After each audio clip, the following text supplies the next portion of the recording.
રાજ્યની અંદર અત્યારે શિયાળુ પાક તરીકે ઘઉં, ચણા, ધાણા, જીરું, લસણ, ડુંગળી, શાકભાજી વગેરે અનેક પ્રકારના વાવેતર થયા છે અને શિયાળુ પાકનું વાવેતર થતું હોય ત્યારે સ્વાભાવિક રીતે એને ઠંડીની જરૂર હોય, પણ અમુક વખતે ઠંડી છે એનું સિવિયર સ્વરૂપ બતાવે છે, એટલે કે અતિ ઠંડી કે અતિ ઝાકળ પડે છે ત્યારે એ પાક ઉપર માઠી અસર પણ પડતી હોય છે. ખાસ કરીને ધાણા, જીરું અને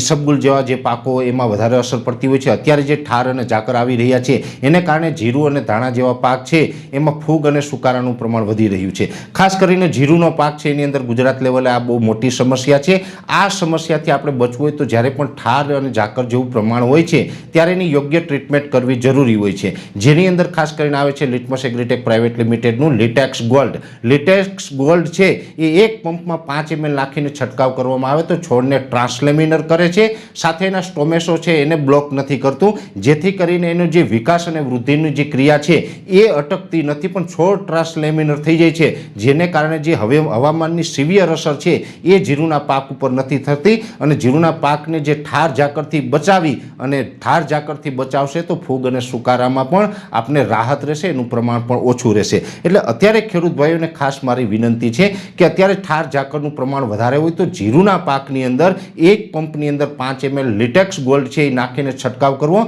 જેથી કરીને ઠાર ઝાકળથી આપણા જીરુના પાક અથવા તો અન્ય પાક હોય તો એને પણ બચાવી શકે છે અને એનો આપણે છંટકાવ કરેલો હોય તો રોગ જીવાતનું પ્રમાણ છે એ ઓછું જોવા મળશે. ખાસ કરીને ફૂગ અને સુકારાનું પ્રમાણ છે એની અંદર પણ ઘણો બધો આપણે ફાયદો થશે અને આ જે લિટેક્સ ગોલ્ડ છે એ સસ્તો અને ખૂબ સારો ઈલાજ છે અને આપણે ખૂબ ફાયદારૂપ છે, એટલા માટે થઈને અમે લિટેક્સ ગોલ્ડની ભલામણ કરી રહ્યા છીએ. જય જવાન, જય કિસાન.